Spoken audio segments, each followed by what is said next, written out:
আমি 1 তারিখে বাংলাদেশে ফিরবো, আমি 2 তারিখেই দুদকে এই অ্যাপ্লিকেশনটা দিব যে কেন এই তদন্ত বা ইনকোয়ারি করে তার বিরুদ্ধে কেন ব্যবস্থা নেওয়া হবে না, তারা কি জননেত্রী শেখ হাসিনারে তোমরা ক্ষমতা থেকে নামাইতে চাও। এতে বোঝা গেল তোমাদের মনের মধ্যে তোমরা সততা নাই, তোমাদের সাথে আর আমরা থাকতে পারি না। আওয়ামী লীগ সম্পর্কে এদের ধারণা আছে কিনা জানি না, বন্ধুর আদর্শরে যে ধারণ করে ছাত্রলীগের ছেলেরা মার খাইলো, তারা এই যন্ত্রণা নিয়ে বিসিএস তো দূরের কথা, এই ছেলের তো এই ছাত্রলীগের সাংগঠনিক সম্পাদক বা যারা যারা মার খাইছেন। দর্শক, ঘটনা তো একটি ঘটে গেছে। সুমন ভাই দেশে ফিরছে। দেশে ফেরার পরে কি হয়েছে? আসসালামু আলাইকুম। দেশে এবং প্রবাসে, দূরে এবং কাছে, যে যেখান থেকে আজকের এই ভিডিওটি দেখার জন্য প্লে করেছেন, সবাইকে আন্তরিক শুভেচ্ছা, অভিনন্দন। সুপ্রিয় দর্শক শ্রোতা, শুরু থেকে কয়েকটি ভিডিও ক্লিপের অংশ দেখেছেন ব্যারিস্টার সুমন ভাইয়ের, সবগুলো ভিডিও আপনাদের আজকে দেখাবো। দর্শক, আজকের এই ভিডিওগুলো দেখার জন্য যারা প্লে করেছেন সবাইকে অনুরোধ করব ধৈর্য সহকারে পুরো ভিডিওটি কন্টিনিউ করবেন, কারণ বিশেষ কিছু তথ্য রয়েছে আজকের এই ভিডিওতে। সুপ্রিয় দর্শক শ্রোতা, ব্যারিস্টার সুমন ভাই, বিগত দিনে আমরা দেখেছি 5 আগস্ট যখন আমাদের বাংলাদেশের সাবেক প্রধানমন্ত্রী পালিয়ে চলে যায় এবং অন্যান্য এমপি মন্ত্রীরাও কিন্তু যে যেমনে পারছে পালিয়ে চলে গেছে, তেমনটি কিন্তু আমাদের এই সংসদ সদস্য ব্যারিস্টার সুমন ভাই ওরফে ফাটাকেষ্ট, উনি কিন্তু বাংলাদেশের ফাটাকেষ্ট ছিল। উনি কিন্তু না পালাইলেও পারতো, কারণ সাধারণ জনগণ উনাকে ভালোবাসতো। উনি যদি সাধারণ জনগণের কাছে হাত উঁচু করে স্যালেন্ডার করে দিত যে আমি একজন নিরপেক্ষ এমপি, কারণ সে স্বতন্ত্র নির্বাচন করে সে এমপি হয়েছিল, সে কোনো দলীয় এমপি হয়েছিল না। প্রিয় দর্শক, এই ব্যারিস্টার সুমন কি কারণে বাংলাদেশ ছেড়ে পালিয়ে গেল একমাত্র উনি জানে, কিন্তু ওনার কিন্তু অনেক জনপ্রিয়তা রয়েছে সারা বাংলাদেশ জুড়ে, ইতিমধ্যে আপনারা অনেকেই জানেন। তিনি বিদেশে থেকে বারবার ভিডিও বার্তা দিচ্ছে আমি দেশে আসব, দেশে আসব। দেশে আসার পরে কি হবে এটা কিন্তু সাধারণ জনগণ জানে এবং আর ব্যারিস্টার সুমন সাহেবই জানে। তো ব্যারিস্টার সুমন ভাইকে নিয়ে কয়েকটি কথা বলবো এবং আজকে কয়েকটি ভিডিও ক্লিপ আপনারা দেখেছেন, সবগুলো ভিডিও আপনাদেরকে দেখাবো। দর্শক, ব্যারিস্টার সুমন ভাই যখন 5 আগস্টের আগে ছাত্র আন্দোলনরা যখন আন্দোলন শুরু করেছিল এবং সেতু ভবনে আগুন দেওয়া হয়েছিল, যখন মেট্রো রেল ভাঙা হয়েছিল, এবং উনি কিন্তু তখন সংবাদ সম্মেলনে ব্যারিস্টার সুমন বলেছিল যে এদের হাতে রাষ্ট্র দিলে এরা রাষ্ট্র পরিচালনা করতে পারবে না, এরা হচ্ছে সন্ত্রাস, দুর্নীতিবাজ, চাঁদাবাজ, বিভিন্ন ধরনের কথা বলছিল ছাত্র সংগঠনকে, এবং এটাও বলেছিল যে এরা চান্স পেলে পদ্মা সেতু ভেঙে ফেলবে, আর আমার এমপি কে আপনারা বাংলাদেশের থেকে তাড়িয়ে দেবে, বিভিন্ন ধরনের কথা বলেছিল। এবং সেই কথার অনুসারে ব্যারিস্টার সুমন ভাই হয়তো ভয় পেয়ে তিনি দেশ ত্যাগ করেছে, কিন্তু এখন কিন্তু বাংলাদেশে আসবে এবং বাংলাদেশে আসার আগে তিনি ভিডিও বার্তা দিয়েছে এবং ভিডিওতে কি বলেছে চলুন আমরা সেই ভিডিওটি দেখি।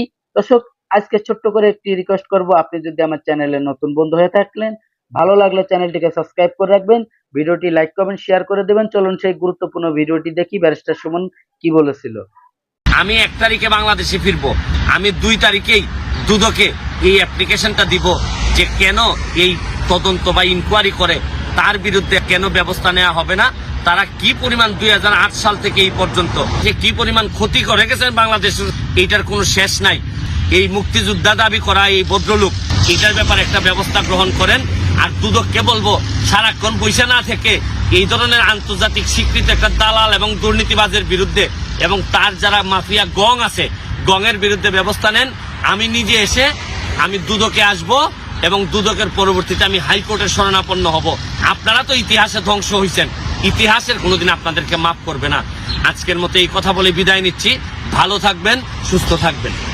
সুপ্রিয় দর্শক শ্রোতা, এতক্ষণে আপনারা ব্যারিস্টার সুমন ভাই যে ভিডিও ক্লিপটা দেখেছেন, আশা করি হয়তো আপনাদের ভালো লেগেছে। দর্শক, আপনার যদি মনে কোনো মন্তব্য থাকে, আপনি যদি কিছু বলতে চান, কমেন্ট বক্স খালি আছে, কমেন্ট বক্স খোলা আছে, আপনারা ইচ্ছা করলে কমেন্ট বক্সে কমেন্ট করে জানাতে পারবেন ব্যারিস্টার সুমন বাংলাদেশে আইসে কি করবে এবং বাংলাদেশে কেন আসতে চাচ্ছে। সুপ্রিয় দর্শক শ্রোতা, ব্যারিস্টার সুমন যখন 5 আগস্টের আগে যখন ছাত্র আন্দোলন করেছিল, ছাত্র নেতৃত্ব দেওয়ার সময় ছাত্ররা যারা নেতৃত্ব দিছিল এবং তাদেরকে উদ্দেশ্য করে এমন কিছু কথা বলেছিল খুবই কথাগুলো খুব ইম্পর্টেন্ট এবং গুরুত্বপূর্ণ, এবং সেই যে ভিডিও ফুটেজগুলো এখন কিন্তু নতুন করে ভাইরাল হচ্ছে, এবং ওই কথার প্রেক্ষিতে এমন কিছু তথ্য এবং সুমনের এমন কিছু তথ্য বের এসেছে, আপনারা ইতিমধ্যে অবাক হয়ে যাবেন। চলুন সেই গুরুত্বপূর্ণ ভিডিওগুলো দেখব। দর্শক, ভিডিওগুলো দেখে যদি আপনাদের একটু ভালো মনে হয়, অবশ্যই আপনার মতামত কমেন্ট বক্সে কমেন্ট করে জানাবেন। ভিডিওটি লাইক কমেন্ট শেয়ার করে দেবেন। আপনি যদি আমার চ্যানেলে নতুন বন্ধু হয়ে থাকেন, ভালো লাগলে চ্যানেলটিকে সাবস্ক্রাইব করে রাখবেন।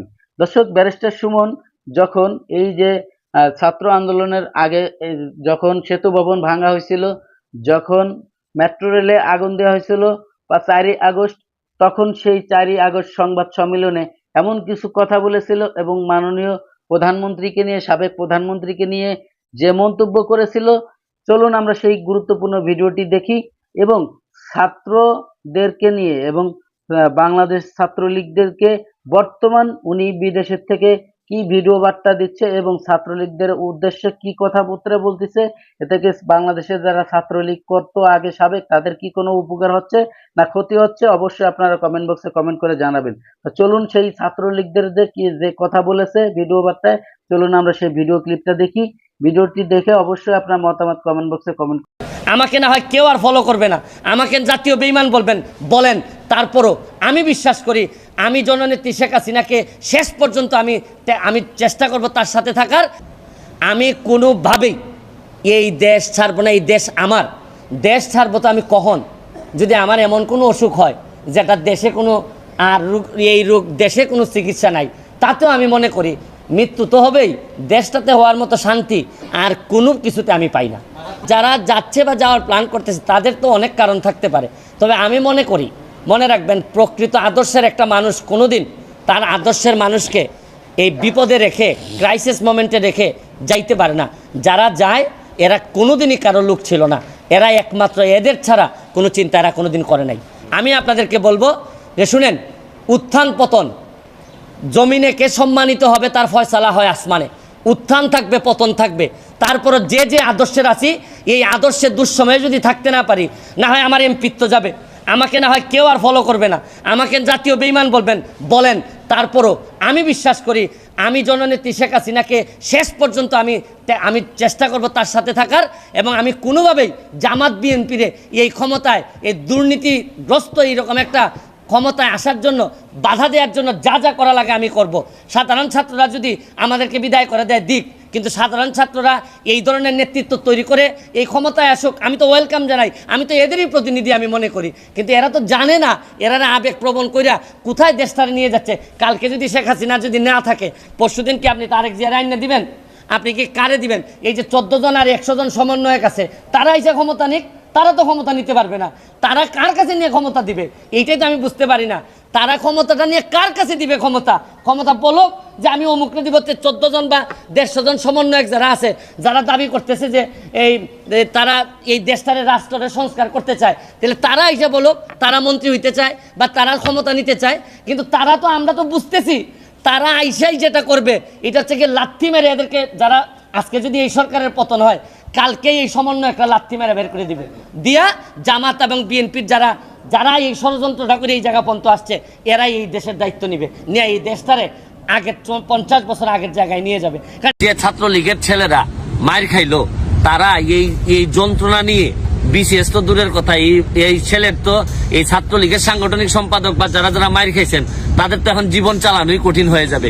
আর এই যে হাসপাতালের খরচটা কে দিবে? আজকে হারুন সাহেব যদি মার খাইতেন, হাসপাতালের খরচ দিত পুলিশ ডিপার্টমেন্ট। আজিজুল সাহেব যদি মার খাইতেন, তাহলে হাসপাতালের খরচ দিত সরকার, অ্যাডমিনিস্ট্রেশন, রাষ্ট্রপতি ভবন থেকে এই খরচ হইতো।